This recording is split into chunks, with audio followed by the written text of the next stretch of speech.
Hey, welcome everyone to the From the Shadows podcast. I am your host, Shane Grove.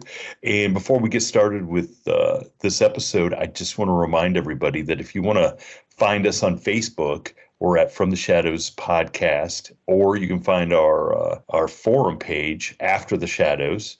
You can find me at Shane Grove Author on Instagram, or the From the Shadows podcast Instagram page. Shoot us a message, or go to our website, FromTheShadowsPodcast.com, hit the contact button, send me an email. I promise I will respond to it. And if you've got a story you want to share, we'll try to get you on the show. And while you're there at the website, feel free. You can go to our Patreon page, check out some of our stuff we've got up there. Go to our merch page, check out some of the cool merch that we've got. I'm reading these notes from Nita, our social media queen. She's telling me I got to mention the merch.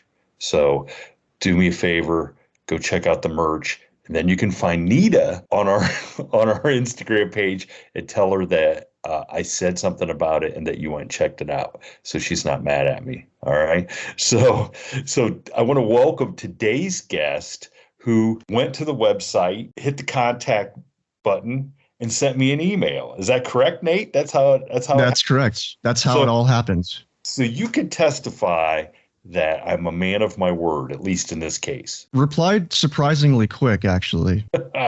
I do. I usually I try to make a point, especially when it comes to the podcast and stuff, if people take the time to go look us up and send us a message, I try to reply, because, let's be honest. In this day and age, this sounds like a Howler episode that I'm taking a left turn on. But in this day and age, just about everybody has their phone with them on them all the time. And, so sometimes it's a little disappointing when you send somebody a message and they don't get back to you because they've seen it. So I don't, as long as I can get it back to everybody in a timely fashion, I'm going to do it. And as soon as I see it, I try to get back to it, because I'm old and I'm going to forget if I don't get back to it right away. So I always appreciate hearing from people, and usually the emails I get, especially through the website, are so cool because people are telling me about a story they have. I want to hear more about it. So, and that was the case with yours. This sounds like a really cool story. I didn't ask you for all the facts because we established early that I would have you on so you could share it with everybody, because these kind of the story that you're going to tell, these really kind of, I got to be honest, weird me out. So I want to hear I want to hear your experience with this. So let's get into it. Go ahead and set the stage, and let's hear about your experience. All right. Yeah. So at the time that this happened, I was in my early 20s, and I had just lost my dad a couple of years prior to when this happened. And at the time, I was working at a Sears store, but it wasn't a normal Sears like you would see inside of a mall. Like, for those of you who are not familiar with Sears, it's a department store, and they're basically clinging on by a thread right now. And they're probably going to get taken off of life support at any moment. But it's a department store, and you could buy clothes, tools, electronics, appliances, that sort of thing. But a Sears Essentials, it was like an experimental type of Sears store, where once Kmart bought Sears back in the mid-2000s, I think it was, they converted some of the existing Kmart stores into these new Sears Essentials stores, which basically was like a Frankenstein store where they mashed Kmart and Sears together into one store. But it was like an absolute flop, because it was like an extremely watered down version of a Sears. It was a terrible idea. Oh yeah. And oh my gosh, that place was full of terrible ideas. But nobody had a reason to shop there because there was no advantage to it. It was just all the hardline sections, like tools, appliances, electronics. They weren't full versions of the department. So, people would come in and look for an item that was advertised in the Sears catalog. But when we didn't have it, they would just leave pissed off. So it was like, why bother? Yeah.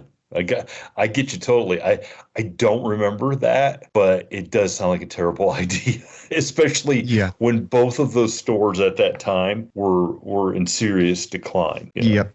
Yeah. So anyway, I was working in the electronics department. So I was selling TVs, Xboxes, cameras, and I was just selling, random electronic stuff. And then at one point, they even brought the mattresses over to my department. So I became like the TV/mattress guy. I mean, it was just an extremely ghetto setup.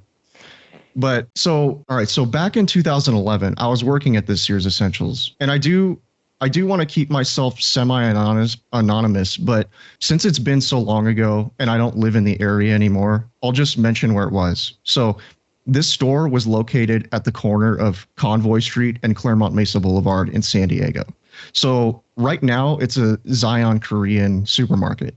So it went from Kmart to Sears Essentials to Zion Korean Market. And then I can actually remember the exact month and year that this happened. And there's a reason for that, which I'll go into later on in the story. So October 2011, one night on October of 2011, I was working the closing shift on that night. So I was working up until the store closed, which was 9 o'clock. And then I would be off like 15 minutes after that. And so the normal routine at the time would be for one of the loss prevention guys to announce over the intercom to all the customers to please bring their final selections to the front so that they can check them out. And then we could all be on our way. So as 9 o'clock would hit, half of the overhead lights would turn off. Like if you remember how Kmart was, where they would have all those rows of hanging overhead lights from the ceiling, like every other row would turn off. So it became kind of like a very typical closed retail store look where, the store would become a little bit darker, but it wasn't too dark to see anything. So once the customers would be out, they would announce all clear. And then we would start counting our registers, and we would leave a certain amount of cash inside of the registers. And then, after that was done, we would bring the extra cash up to the front, like inside of a money drop bag. And then once everyone in every department was done with that, we would clock out and they would let us go home. And then, so just bear with me. Shane, I sent you a floor plan, like a partial floor plan of the area. I don't know if you got it, but yes, I drew it up. Yep. Yes, I did. I got it. Thank you for that. So I'm gonna try to verbally describe this area. So just bear with me here.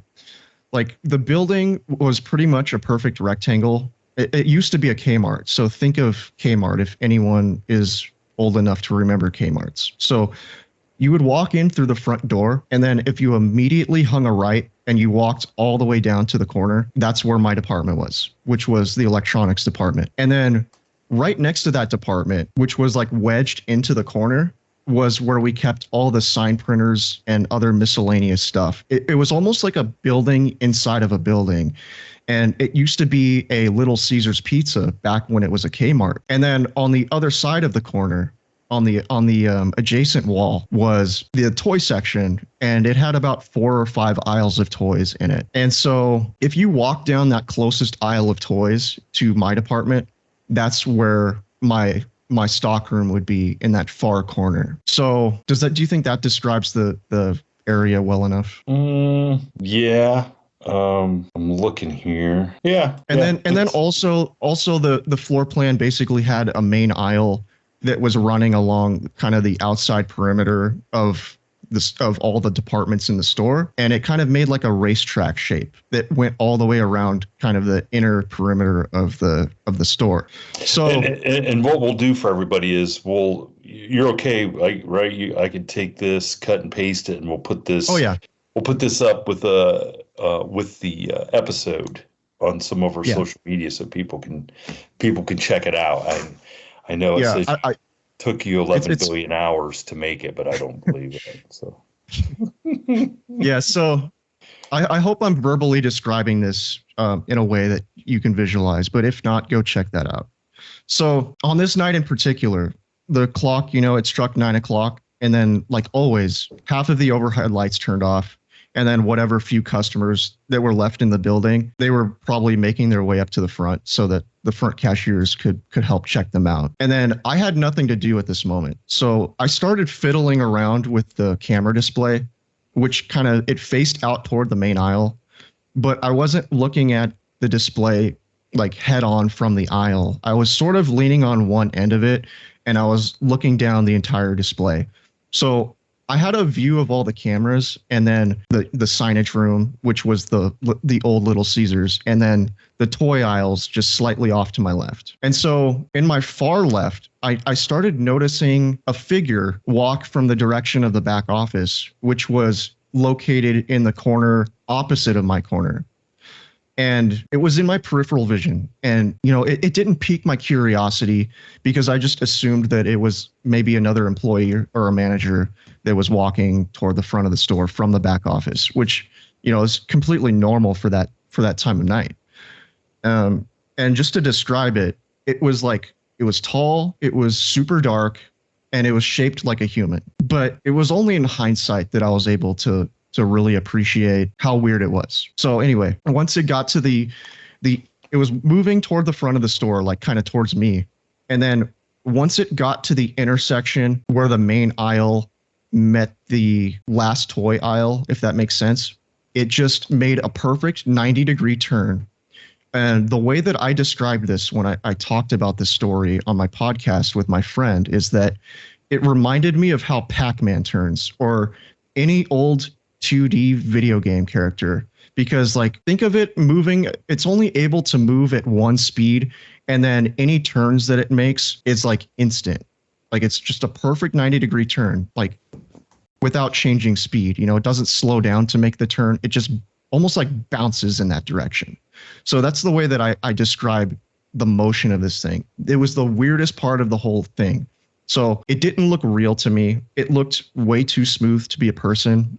And it just looked like it was floating or gliding smoothly on the floor, you know, rather than how a human moves, which, you know, if you look at a human moving, they kind of bob up and down as they walk. But this thing just completely smooth. Can't emphasize that enough. So, you know, the story itself, it's not that remarkable at face value. And if that's where the story ended, I probably would have forgotten about it by now. But what makes it so weird is that about 5 to 10 feet into the toy aisle, there was like a toy baby doll that was sitting on the shelf, and it was motion activated. So if you walked in front of it or you waved your hand in front of it or whatever, the doll would activate and it would start crying or giggling. So sure enough, once this figure passed in front of the doll, it set the doll off, and you know the doll, it started. I can't remember if it started crying or giggling, but it did one of those. And then its arms and legs started wiggling around. So when this happened, my eyes immediately darted up to look to see who was there. And I didn't see anybody there, but I could see the doll on the shelf. It was still moving around. So I know I didn't just hallucinate this. And so what I did, I immediately took a few steps into the main aisle so that I could see the entire toy aisle from end to end. But there was nobody there. The aisle was completely empty, nothing. So just to be clear, I saw this thing moving in my peripheral vision only. But, you know, once the doll set off, I instantly darted my eyes up and, you know, there's just nothing there. But anyway, yeah, just really weird. Like, I mean, if it couldn't get any creepier, to have the doll laughing or crying on top of it is. So did you walk into there and double check to make sure there was nobody there, or were you just no, I didn't walk. I didn't feel the need to, because I had walked out into the main aisle. Like from where I was standing, I didn't have a view of like the end of the aisle. Maybe I had a view of half of it, maybe about half of it. So what I did was I stepped out into the main aisle so that I could see the entire aisle from end to end. And sure enough, nobody there. Did you tell anybody about this? Oh yeah, I did, and I'm gonna get into that actually. Okay. So yeah, like if I'd only witnessed the baby doll toy go off without, if I'd only witnessed this thing without the baby doll toy going off, I would have forgotten about it by now, because like I would have just assumed that it was my mind playing tricks on me. But you know, in that moment, I knew that I had seen something crazy. Like I assumed that it was a ghost, because up until that point, I had never heard of a shadow person or a shadow figure. Like at the time, my idea of a ghost and what a ghost should look like, for lack of a better word, is Obi-Wan Kenobi from Return of the Jedi, kind of like a glowing, pale apparition of a human. But like a hologram this thing, or something. yeah, exactly, something like that. But it didn't look anything like that. It was just super black, like no light coming off of it at all. And it was so dark that it looked like it was just absorbing all of the light around it, like kind of like how a black hole does. And I could even see kind of like a weird distortion around the outline of it. And I don't really know how to explain this other than to say that it looked kind of like it was surrounded in a mist or cloud or some other like weird kind of distortion. But, as I said before, though, I didn't get a good look at it because it was in my peripheral vision. And I had just been staring off into space, and I was kind of daydreaming at the time. And I didn't snap out of it until the toy set off and I realized that nobody was there. And I was like, whoa. So just to provide a little bit more context, the baby doll toy had been sitting there for ages. Like this Sears had almost no customers there. There's like, dust storms and tumbleweeds were like a normal occurrence in this store, And so like some of these toys I know had been sitting there since the days it was Kmart. So like if I had sold a TV or an Xbox or like some other type of high value item, I would have to walk through that aisle to get to the stockroom back there. And then every time you would walk through it, that particular toy would set off and it would be like, oh man, that toy's annoying. And it was just kind of this normal part of Sears. It had sat there probably 6 months or to a year before this happened. So anyway, I wasn't really freaked out by it, and I was actually kind of giddy about it because like, it does sound like a scary experience, especially kind of late at night in a darkened retail store. But I just remember feeling giddy about it. And I was thinking about how cool it was that I'd seen something like that. And so I remember I was counting my registers as normal that night. And I was kind of a quick counter. So I was one of the first guys up to the front with my money drop bags. So I was just waiting up at the front. And I started talking to the girls who worked as front cashiers up there. And I remember I told one of them that I just seen a ghost float down the toy aisle, and it freaked her out. Like she didn't want to hear about it, but I was excited about it. And I mean, I just felt like it was the coolest thing that I'd ever seen. So yeah, anyway, so fast forward just a few minutes, some of the guys from the back receiving area came walking up to the front, and I went up to them. There's two guys, and I was like, oh dude, I just saw a ghost moving through the toy aisle back there. And then I don't remember his exact words to me, but I remember his facial expression. He didn't even flinch. He just looked at me and he said something to the effect of, yeah, join the club.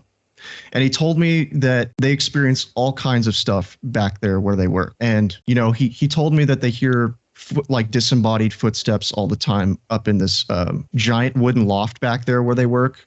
And it was basically for keeping excess inventory, shelves, just random stuff. And then the guy that was next to him, he told me that one time he saw a ghost back there too. And he said that it was wearing Old West clothes. Those were his words. Unfortunately, I didn't ask him to elaborate on what he meant by that. But it wasn't until recently, when I was thinking about this more and more, that he might have seen like a shadow person wearing a hat, because a lot of people who report these shadow people, they have that kind of fedora / cowboy hat. The hat man. Yeah. Absolutely. Yeah, Yep. something like that. But, I didn't notice a hat because I saw this all through my peripheral vision. So I wasn't able to see that much detail. It could have been wearing a hat for all I know, but I didn't notice. But yeah, I know the one guy, the guy who told me to join the club, he was a veteran of this store, and he had worked in there since the days it was Kmart. So minimum of 6 years, but more likely over 10 by that point. But, like nobody told me that this place was haunted before. And if you had told me that it was haunted, I probably would have blown it off because the idea of a Sears store being haunted was asinine. So, but if these shadow people feed off of negative energy like some people say that they do, I mean, living in that place would be like living in a buffet because it's just shards of broken dreams and wasted potential, Well, as you're talking, how many times, how many times do you suppose you heard that doll go off and Well, never tons of looked? And times, but I'm saying, but they all had an explanation. yeah, but so say you're in over there in your department and your back's to the toys Hmm. and the doll goes off and you just assume somebody's walking by and you're never even gonna think twice about it. Right. I just wonder how many times maybe you heard it and it wasn't a real person and it was the shadow guy Oh, I walking. have no idea. That's a good question that I never thought about actually. But I would hear it go off all the time because people would walk through the aisle all the time, just look at all the toys that they're not going to buy and move on. So, Oh, jeez. Listen, I have some horror stories about Sears, but they all involve me being a second and third grader buying tough skin husky jeans, green green and red colors. Uh, so so those are my horror stories when it comes to Sears. But don't worry. I don't judge anyone based on fashion, so don't worry. I don't even know if that would be considered fashion or just a or crime back in those days. Well, so was there any, I mean, were you spurred on to like do any research on the place or are you just satisfied with having the experience and just saying, okay, I feel like you said, you feel lucky and fortunate and that was that. Well, at the time, like in the direct aftermath of this, I felt satisfied just having seen it, and it's only been in the last like couple of years where I've kind of remembered this incident, and I'm trying to look into it a little bit more deeply, but it's kind of like I just felt like I had confirmation that something paranormal exists, and I was like, okay, I can check that off my list if that makes sense. Yeah, no, it certainly does. And I'd be super curious to know, you said it was a Korean market that was in there now? Yeah, yeah. I'd be super curious to see what they've had as far as activity goes, because let's we've already established the Sears slash Kmart was not the cutting edge, and I'm sure their security systems were not cutting edge. So I imagine maybe the store that's in there now has better security footage and may even have caught some of this activity. Especially if the guys in the back are saying this is a normal occurrence. Yeah. This stuff happens. So Yeah. that'd be super interesting. If anybody's listening and knows where that store is, I'm not suggesting you go and start snooping around, but if you live in that area and have heard anything, get a hold of us. I'd love to hear if there's some activity continuing on Yeah. to this day. And me and the other two guys, we're probably not the only people who have had experiences there. I'm sure it's way more than just us. Yeah, I would imagine. And so you said that the area where the toys were used to be a Little Caesars Pizza? Yeah, back when it was Kmart. So when the store switched over to Sears Essentials, they got rid of the Little Caesars from what I remember. But I remember I went in that place when I was a little kid, and if I'm not mistaken, that used to be a Little Caesars inside of the building. Wow. I could be wrong, but I'm almost positive that it was a Little Caesars at one point. Okay, that would be interesting because those pizza dudes, they're they probably got some great stories. In Yeah. addition to the paranormal stories, but those pizza guys. But that's cool, and yes, I definitely would love to know if there was still something going on to that. So you alluded to the fact that you host a podcast, and Hmm. do you want to tell us the name of the podcast, what it's about, and there was an episode on your show that you dove into that I Oh, kind of want to talk about because I think everybody knows we're based, our show's based in Ohio. So this story stood out to me and I wanted to pick your brain about it. Plus we have listeners who love mystery and missing persons stories. And I think this will make them happy to hear about this. yeah. So I do have a podcast that I started with a friend of mine called Super Mystery Bros, and you can find it on any app pretty much. but I started it, and we just talk about unsolved mysteries of just about any category that you can imagine. It's kind of more of a jack of all trades show plus comedy rather than something with a highly specific focus, because we deal with paranormal as well as like unsolved crimes and heists and just random oddball mysteries. So, think of anything that Robert Stack would cover. That's what you could expect to find on our show. But with a better sense of humor than Robert Stack. Well, I hope so. I hope so. With a even more monotone voice than Robert Stack. But so just a quick warning, though. I do want to say that it's not family friendly. So if you can't deal with bad language, you can pass on it. But if that doesn't bother you, come check us out if you're looking for something new to try. It's called Super Mystery Bros. Just look it up. Yeah, and we'll put a link to that too, so that so people can go check it out. Because I love the last podcast on the left, and it's sort of, that's what they do, real, true crime and mysteries, and they're not family friendly either. So right. I kind of lump these together, that sort of vibe. So, which I enjoy. I enjoy anybody that does the homework and gets into the story and just tells it, and it's a plus if there's a little bit of fun involved. So, right. But yeah, so you did an episode on a disappearance here in Ohio, down at I guess it gets thrown into Ohio State University because he was a graduate, and it's Brian Shaffer, right? Right. Yeah. Right. Yeah. So Brian Shaffer disappeared March 31st, 2006 from downtown Columbus. He was a medical student at the Ohio College of Medicine, I believe. But I mean, I just know some of the stuff that's common knowledge. I know you've taken a deeper dive into it. You want to tell all of our listeners, give them a little background on the story, and I want to kind of hear your take on what you think may have happened.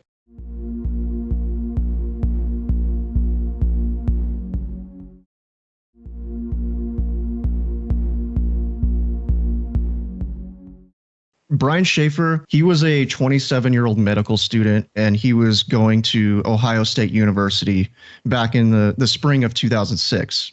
And for those of you who aren't familiar, Ohio State, it's in Columbus, Ohio. And the mystery surrounding Brian and his disappearance, it's one of those mysteries that gets talked about on the internet incessantly, just because of how bizarre the circumstances surrounding his disappearance are. So just to provide a little bit of a backstory on Brian, he had literally lost his mother to cancer just a couple weeks before his disappearance, which was in March of 2006. And then to muddy the waters even further, he disappeared on the night of March 31st, going into April 1st, which is, of course, April Fool's Day. So there are people out there who believe that might have had something to do with his disappearance. So anyway, at the time, he had a girlfriend named Alexis, and he was planning to go on a spring break trip with her to Miami on the 3rd of April. And those who were close to the couple were speculating that Brian was going to propose to her on this trip. So in March of 2006, Brian, he was dealing with the stresses of being a medical student and his midterm exams, all while grieving from the loss of his mother at the exact same time. And so Friday, March 31st rolls around, and he's ready to go out, and he's ready to have some fun and let loose. So he had just finished his midterms at the time, and it was now officially spring break. And so he and his friend Clint, they make plans to meet up later that night to go out to bars for drinks. But before that, Brian met his father for dinner. And, at the time, he was also grieving the loss of Brian's mom. And, by his dad's account, Brian was, his normal self. So also at this time, I should say, his girlfriend, Alexis, she was out of town visiting her parents before the two were set to fly off to Miami together. So Brian was like a free man on this night. So after he had dinner with his dad, he met up with Clint at a bar called the Ugly Tuna Saloona, which it's just outside of the campus of Ohio State University.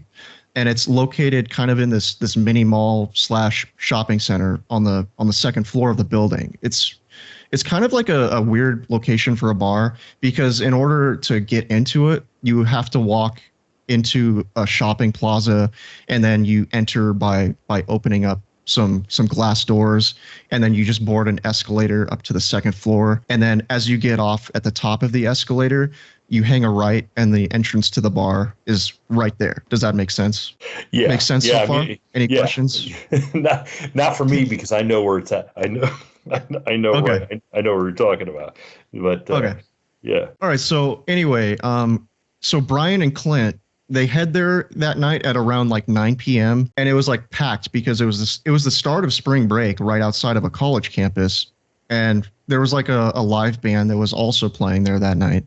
So, the two, they're hanging out at this bar, they're just drinking and having a good time. And, Brian, he's probably just trying to forget about his troubles for a little while. And at 10 p.m., he tries to call Alexis, his girlfriend, but for whatever reason, she didn't pick up the phone. I can't remember why. But he left her a voicemail saying something to the effect of like, "Hey, beautiful, I'm just calling to say I love you." And then he hangs up the phone. So at some point during their time at the Ugly Tuna Saloon, the bar, Brian and Clint, they decide to leave to go bar hopping in the area. And I think that they basically agreed to go have one shot at each bar that they went to, and then just move on to the next. And then at one of these bars, they met one of their mutual friends, which was a woman named Meredith. And then to my understanding, Meredith was more of Clint's friend than Brian's friend. But, she eventually kind of tags along with them. And, the two guys, they asked her if she would give them a ride back to the Ugly Tuna, which, she agreed to. And she even agreed to go in with them to have a shot. So, at this point, it sounds kind of to me like they were all making kind of bad decisions that night, driving around while drinking, that sort of thing. Anyway, so the three of them, they head back to the Ugly Tuna Saloon, and there's CCTV footage that captures them, riding up the escalator and heading into the bar together. And everything looks totally normal. So, the three people, they enter together, and at this time, it's past 1 a.m. So, the night was just beginning to wind down for most people, but it was still pretty crowded. And then just before 2 a.m., Brian was spotted once again, like right outside the bar, talking to two women on CCTV cameras. And Brian actually got one of the girls' phone numbers, and, the two girls left, and then Brian was seen walking back into the bar. And so as the three of them were hanging out, at some point, Brian motioned to Clint and Meredith that he was going to go up to the stage area, which is where the band was playing at. So Brian, he splits from those two. And it would be kind of normal for Brian. It wouldn't be too unexpected because Brian was a huge music fan. He loved the band Pearl Jam in particular. He had a Pearl Jam tattoo. So it's not too odd that he would want to go maybe meet the band or just get a closer look at them as they played. So anyway, after Brian splits from the group, he just vanishes. Like the bar, it starts slowly clearing out as it gets later and later. And the two, they start searching all over the bar for him. They go into the bathrooms. They go everywhere looking for him. He's just nowhere to be found. And so the two, they decide that he probably left without telling them. And so they just kind of give up and call it a night and go home. And Clint at some point sent him a text message asking where he was, but he didn't get a reply.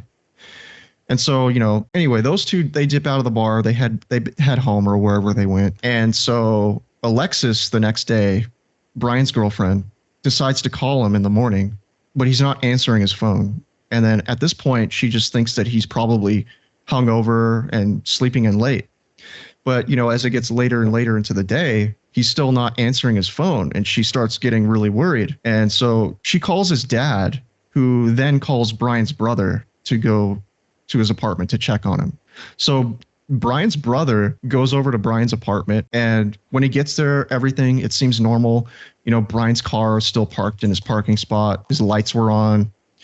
But, as he gets inside, Brian, he's not in there. And, Brian's nowhere to be found. And then his brother at this point, he's not panicking because he thinks that Brian might just be playing like an April Fool's prank on them because, coincidentally, it was April 1st. So are we good? Any questions so far? No, I'm taking notes, though. I'm taking notes. Okay.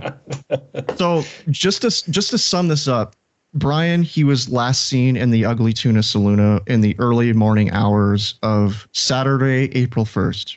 And then his brother comes looking for him in the evening of that day. It was just short of a full day later. And then I believe it was the very next day on that Sunday that the family filed a missing persons report with the police. So, the police searched the area high and low. They used police dogs. They searched all of the nearby dumpsters, and they even went down into the sewers to check for him.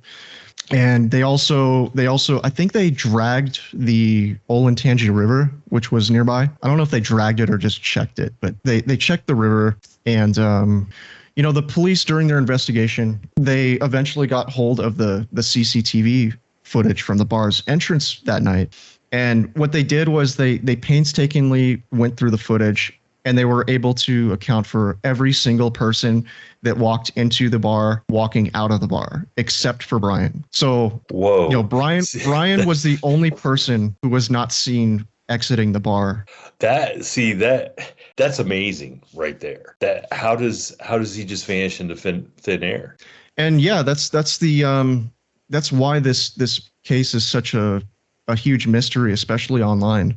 But I will get a little bit more into the story, and I will talk about what I actually think happened to him. So time goes on without any sign of Brian, and his girlfriend Alexis she's devastated that he just vanished. So she had this nightly routine where she would call his phone before she went to bed every night. And then on one occasion, I think it was about 6 months after he disappeared, the phone actually rang a few times before it went to voicemail, which, on every other occasion that she would try to call him, it would just go straight to his voicemail. So the police, they looked into this lead with Brian's cell carrier, which was Singular Wireless. But they explained that the ringing could be caused by a computer glitch. So it was never confirmed whether or not Brian's phone was actually turned on. But whatever this was, a real ping or a phantom ping, it was actually detected in Hillard, which is like to the northwest of Columbus. Yeah. But again, it wasn't confirmed whether this was a real ping or a phantom ping. And that was 6 months after he supposedly, or they think he disappeared. Roughly. I think it was September of that year. So 5 months maybe. I don't know. Which I find okay. So, and I know I'm probably, I just need to say Hilliard is a suburb of Columbus. If people who aren't familiar, if he was just hiding out in Hilliard, people would have seen him. It's not like yeah, he was plastered everywhere. Yeah, it's not like you're in LA or in New York City or something like that. Columbus, while it's a big town, is still a rural town, so to speak, has a rural feel. And you can't just hide out in Hilliard if you went missing in Columbus, because it's, people are going to see you and they're going to say something, Oh yeah. I agree. Yeah, definitely. So yeah, but yeah, it's not really the end of the story though, because it's, everything that I just said up to this point, it's kind of like a clickbait description of it that a lot of content creators, they kind of push it because it's sensational. And, some people who study this case, they come up with some of the most outlandish theories for what happened to him. Like, everything from him getting stuck behind a wall inside of the Ugly Tuna to, going full Don Lemon by implying that he might have been sucked into a black hole. But, some other people, they also kind of point the finger at Clint, because Clint and Brian, allegedly they had some sort of argument while at the bar, but it's not something that I could find out any more detail about. Like it's not known to me what kind of argument that it was, or even like how severe it was. And then, they also point the finger at Clint because when the police wanted him to take a polygraph test, he lawyered up and decided to refuse the polygraph test. Like, me personally, I don't read too much into this because it sounds like Clint was kind of an educated dude who just knew to lawyer up in this kind of situation, regardless of whether you're innocent or not. Like, so on the advice of his lawyer, he declined to do the polygraph, which, I actually understand, because I think if I was in his shoes and I was truly innocent, I would have done the same thing, because there's no advantage to doing it. And if you get a false positive from it, you just become suspect number one. Bingo. Yeah. I mean, you're exactly right in that assessment, because you very well could, I don't want to say slip up, but it's all based on the signals your body is giving, and what if you're a terrible test taker, so to speak? I mean, there's really no upside to doing it, and there's a huge downside. So why bother? And exactly. There are some people that think that Brian ran away to start a new life somewhere, like because he was so distraught by all of his problems, and just decided to throw it all away and skip town.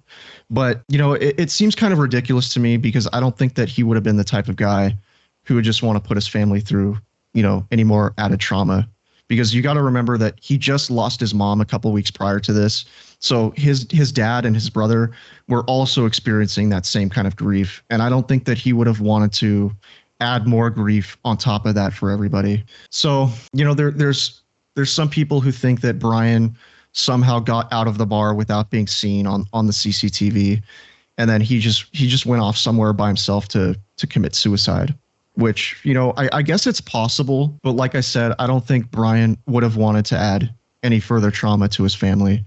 Like, I know everybody deals with grief different, but losing your parents, it's something that everybody has to go through, and it's kind of a normal part of life, unfortunately. So this isn't a theory that I'm fully behind either. So as it so happened, there was also a construction area out the back of the bar, which some people, they also wonder if he might have fallen into some kind of hole and was accidentally covered up and encased in concrete, Han Solo style. But I wasn't able to figure out the exact extent of the construction that was being done in the area. Like, I could not figure out if it was just a remodeling of an existing structure, or if it was just a completely brand new construction, or the actual progress of the construction even. Because like, if I were able to figure this out, it would probably shed a ton of light on what might have happened to him. So we could rule this theory in or out based on that. But at the end of the day, I don't think that this is what happened to him. I don't think that he fell into the construction site. But, as I said, without knowing exactly what the construction site looked like at the time, I can't really speculate that deeply about it. So, all right, so what I actually think happened to him. So as it turns out, there was a back exit, which from my research showed that it was a freight elevator, which would make sense because this bar was up on the second floor of this mini mall. So they're not going to just lug kegs of beer and band equipment up an escalator. So they did have a freight elevator in the back and in the back of the building. And then, surprise, surprise, it wasn't covered by CCTV cameras. So when you look back on the story, Brian wanted to go up to the stage to see or to talk to the band. And as he left to go do that, that was when he disappeared. So Occam's razor tells me that he exited through that back freight elevator because, we've already long since eliminated the possibility that he left through the normal exit that was covered by CCTV. So why would he leave through this back freight elevator? And my thought process is maybe he struck up a quick conversation with somebody in the band and got invited to hang out with them afterward, or just offered to help them carry some of their equipment out. Like, I don't think that he would have left out of this back freight elevator without authorization from, either an employee of the bar or the band itself. And to me, the band is what makes the most sense to me. Brian, huge music fan, and was a musician himself. He was huge into playing guitar. So he stated that he wanted to go up to the band right before he disappeared, and most likely left out of the one single exit that was a freight elevator not covered by CCTV. So what happened to him after that point is where the mystery begins for me personally. So now, did you run into any during your research or anything? Is that an option that the police or investigators even looked at? Did they look at the members of the band? Like, did they leave, go back to their hotel, hang out with them? Well, as far as I know, they questioned the band, and the band denies ever talking to Brian, which, it becomes kind of a he said, she said when when it comes to that. So, but sorry, can you repeat the other question that you just asked me? Oh, just if you had come across anything like that in their investigation, if they had actually questioned the band or whatever, Yeah, they yeah, did. yeah, They did, okay. and they denied it. But I think that it's the most likely scenario is that he left either with the band or an employee who was authorized to use the freight elevator. And that's where something nefarious had to have taken place. Either nefarious or some sort of accident that was covered up. That's my opinion. Because you would think that, I mean, I've been on freight elevators or seen them in use. They're not exactly, it's not like getting on a regular elevator. They're sketchy Right. at best Mm-hmm. sometimes. And you would think if it was just an accident and he, got crushed in the freight elevator, fell down the shaft of the Well, freight elevator, you would think like somebody would just report it. I would like to think that, well, here's what I actually think. I think that whoever he left with, they left together out this back freight elevator, and maybe the party, and maybe he tried some kind of drug. Maybe he accidentally overdosed on it, and then whoever gave him the drug was like, oh crap, I got to cover this up. And I think that's kind of the most likely thing to me. Because it sounds like he had drank quite a bit anyway up to that point. Oh yeah. And when you drink, you're going to make the dumbest decisions. And this guy was not a dumb guy by any stretch of the imagination. He was a smart dude, but even when It was you're like 3 years into medical dude, school, right? Yeah, 3. I mean, something like that. Yeah. Yeah. So, even smart people make dumb decisions when they're drunk. So there's two other things that struck me, as you're telling the story. So did they actually see his friend and the girl that had joined them? Did they actually see them on the closed circuit television? Yep. Looking for them? Okay. Oh, I don't know, but there was no cameras inside of the bar. It was like outside the entrance. So they could see everybody coming in and out of the bar, but there was no footage inside. Okay. I just wondered because you'd be able to see, if somebody was kind of walking around and looking and stuff like that, and that would add some, validate their story as they were concerned too, and they were looking, Did anybody ever find the girl that he got the number from? Yeah. So the police did end up finding her, both of those girls that he was talking to. And he was basically drunk and flirting. But, she was never a suspect or anything. So how does it stand now? Still unsolved. And that's just amazing to me. It is amazing to me that, especially in a city as big as Columbus, and I know that's 17 years ago now. Yeah. That you can't, that they can't see almost every second of what you're doing downtown. And I guess that's where we're at now. In this day and age with all the Ring cameras and other kind of surveillance stuff that's up and watching people, which everybody, seems kind of skittish about and doesn't like. But in instances like this, it sure would be nice, to have some more eyes downtown, so maybe this mystery could be solved. Because, like you said, that's terrible for the family on top of what they were already going through. Oh yeah, and to add even more insult to injury would be the fact that Brian's dad in 2008 was outside.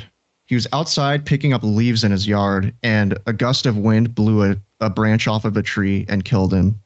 So. Oh no way! I had never heard that. Yeah. Oh wow. So it's like this family was cursed. That's terrible. So it's basically the one brother left. Yeah. Oh, yeah. Jeez. That's I don't know. It's just a sad story.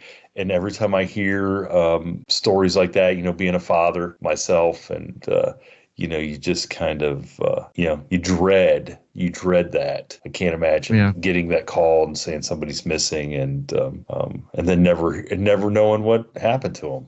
That's just, I don't know. That'd be one of my biggest fears for sure. Yeah, I mean, some people just roll snake eyes, I guess. It sucks. Jeez. Well, I appreciate you sharing that with us. And, I hope everybody, enjoyed, you telling the story and sharing it. And we'll go check out some of the other stories on your show because, of course, you kept it clean, because, Mhm. I tried to. you kept it clean, and we appreciate that. But I appreciate the fact that you have done the research and really kind of gave your own little take on what you think happened. And Hmm.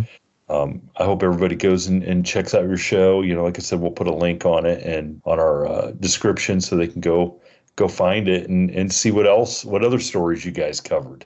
And Yeah. now, is there a reason? Like, what was the genesis for you wanting to start this show? Just were Just you as a bored? fun little side hobby. Yeah, exactly. Just a fun little side hobby. I've always been a mystery guy. Like I've never been focused on one particular type of mystery. I always like stuff that keeps me up at night, you know. So I started this with a friend of mine. He's a Russian kid working on his PhD, and my other co-host, I alternate co-hosts, is my friend Kyle, who I've known since high school, and he's kind of a blue collar guy. So we have a real diversity of opinions on my show. So Oh, that's awesome. That's awesome. So, well, I hope everybody goes and checks it out. Like I said, we'll put a link up, and I appreciate you listening to our show and getting a hold of me and sharing your experience there at Sears, because as if it wasn't already bad enough for Sears, and to find out that they have that stuff. But I could see, in this what we do here on this show, there's a lot of people, you get that opposite ends of the spectrum. People like you that feel mhm. so blessed and lucky to experience stuff. And then you get the people that it's just, no matter what it is, it's a horrifying experience, and Yeah, it affects I mean, them drastically, for for me personally, it was just if you would ask me how I would feel if I saw that before I saw it, I would say, oh, it would freak me out. But for whatever reason, when it actually happened to me, it was just like, oh, wow, that was really cool. It wasn't something that freaked me out for whatever reason. Now, do you hope that you have an encounter at another time? I mean, is this something that you think you're prepared to experience again and view it from a different from a different Pro- lens, or what? Or just Probably not, because now that I know more about what people say about these things, I'm not interested in seeing another one. I was just too dumb at the time to know that it might have been something dangerous. good call. That's the test right there. That's the test that you Yeah, passed. Yeah, like we yeah, always say, careful what you wish for, right? So, exactly. Yeah, well, my Nate, oh, go ahead. Go ahead. no, I was just gonna say, thanks for having me on. You know, my only regret is not coming on the show when Jason, the super producer, was still here. So, you Yes, know, he would have loved that story because that's the kind of stuff he really got into for sure, yeah, So, Phil's but Phil's got big shoes to fill. listen, Phil has big a lot of things to fill. So we'll just we'll just leave it that. But Phil's doing a great job. He keeps us all in line, and we all feel like Jason, the super producer, is he's still here. He's still here watching over us, and me and the judge definitely think that when he deems the moment right, he's going to let us know he's around. And Well, I hope he enjoyed my story. I know somewhere he's going, he's laughing that big laugh that he that he had, and he'll totally he'll totally dig it when he hears it from whatever apparatus he's listening to the podcast through. Yeah, yeah. So, but I appreciate you coming on, and much success we're hoping for your show, and I hope everybody goes and checks it out. And I know I'll be listening to it when I'm on the mail route, and people wonder why I'm laughing out loud, and I'll just tell them, well, it's Nate. There you go. Go check him out. Hey, thanks. I really appreciate it. And thanks for having me on. Hey, I appreciate it. Thank you for tuning in to this week's episode of the From the Shadows podcast.